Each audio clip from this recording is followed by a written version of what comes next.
গ্রীষ্মকালে যে কোনো ধরনের একটি টকের পদ, যেমন টক ডাল, চাটনি বা আম বাটা দিয়ে মাছের ঝোল খেলে মনে যেমন পরিতৃপ্তি হয়, শরীরেও দেয় প্রশান্তি। আজ আমি আপনাদের সঙ্গে শেয়ার করছি দক্ষিণ ভারতের কাঁচা আম দিয়ে রসমের রেসিপি। নমস্কার বন্ধুরা, অ্যাপেটাইটের আরেকটি নতুন পর্বে আপনাদের সাদর আমন্ত্রণ। নানা রকম পদ্ধতিতে এবং নানা রকমের রসম তৈরি করা যায়। একটা তার জালির মধ্যে দুটো মাঝারি মাপের কাঁচা আম আর 4টে কাঁচা লঙ্কা খুব ভালোভাবে পুড়িয়ে নেব।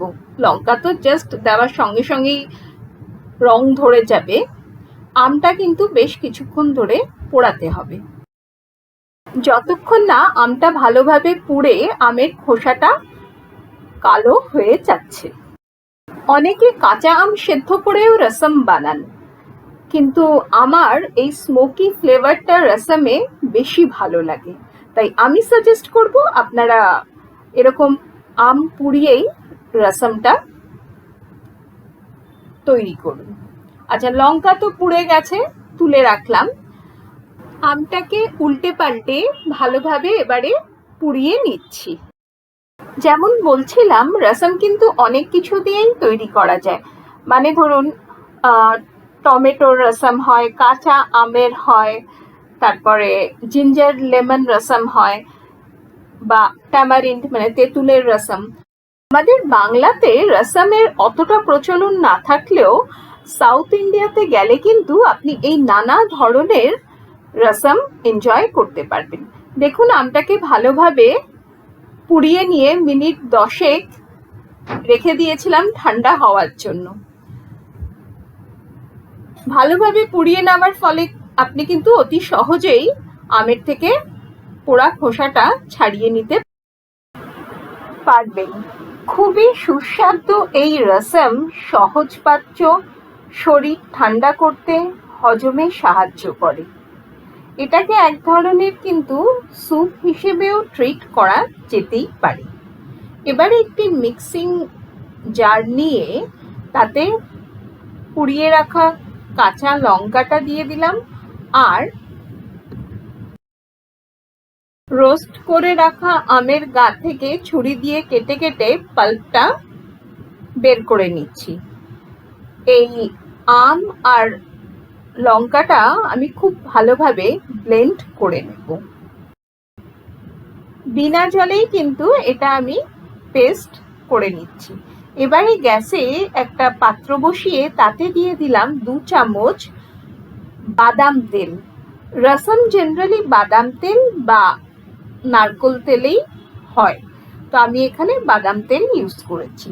তেল ভালোভাবে গরম হয়ে আসলে দিয়ে দিলাম তাতে 1 চামচ গোটা জিরে, 1 চামচ কালো সর্ষে দানা, আর 8-10টা কারি পাতা।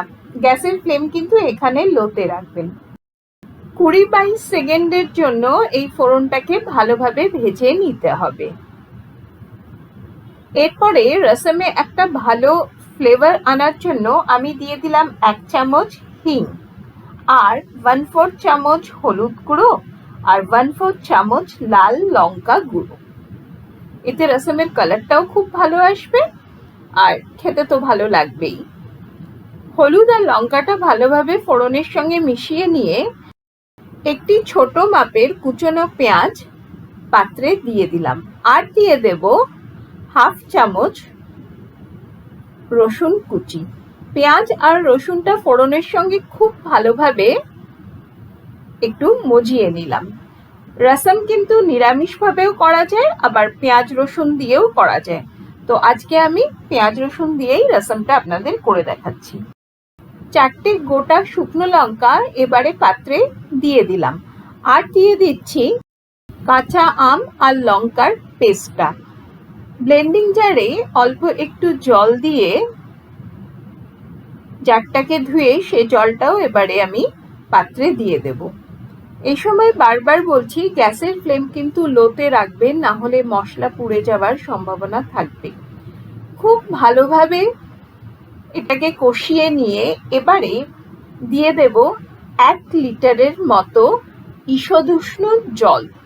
ঠান্ডা জল কিন্তু ব্যবহার করবেন না, হালকা গরম জল দিয়ে এবারে গ্যাসের ফ্লেমটাকে আমি মিডিয়ামে করে এটাকে ফুটতে দেব। রসম তৈরি করা কিন্তু খুব সহজ। এই স্পাইসি আর ট্যাঙ্গি ফ্লেভার ভীষণই ভালো লাগে। দেখুন অলরেডি জল ভালোভাবে ফুটতে শুরু করেছে। একদম পাতলা জল, কিন্তু অপূর্ব ফ্লেভার অলরেডি ছাড়তে শুরু করে দিয়েছে।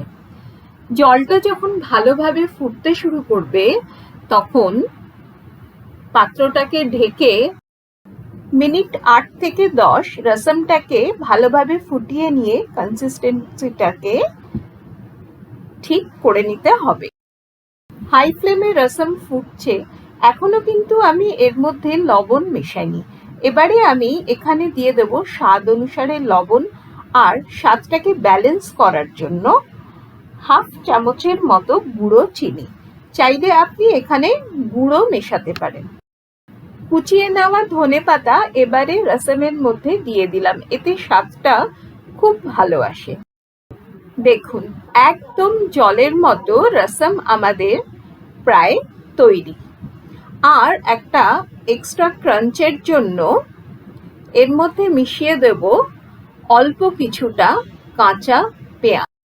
ব্যাস সবকিছু এবার ভালোভাবে মিশিয়ে নিলেই তৈরি আমাদের কাঁচা আমের রসম। আজকে শেয়ার করা রেসিপিটা আপনাদের কেমন লাগলো অতি অবশ্যই আমাকে কমেন্ট করে জানাবেন। যদি ভিডিওটিতে কিছু ভালো লেগে থাকে তাহলে লাইক দিয়ে অনেক অনেক শেয়ার করবেন। আমার চ্যানেলে যারা নতুন ভিউয়ার তাদেরকে রিকোয়েস্ট করব চ্যানেলটিকে সাবস্ক্রাইব করে আমার পাশে থাকার।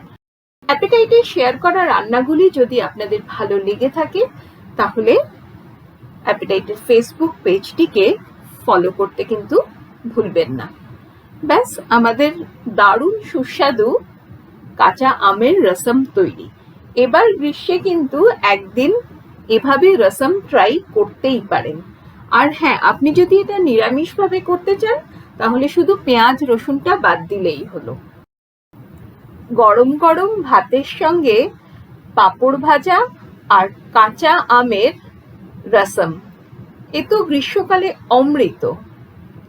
একবার কিন্তু ট্রাই করে দেখবেন, আমি আপনাদের বলছি ভীষণ ভালো লাগবে খেতে। আজ তাহলে এ পর্যন্তই।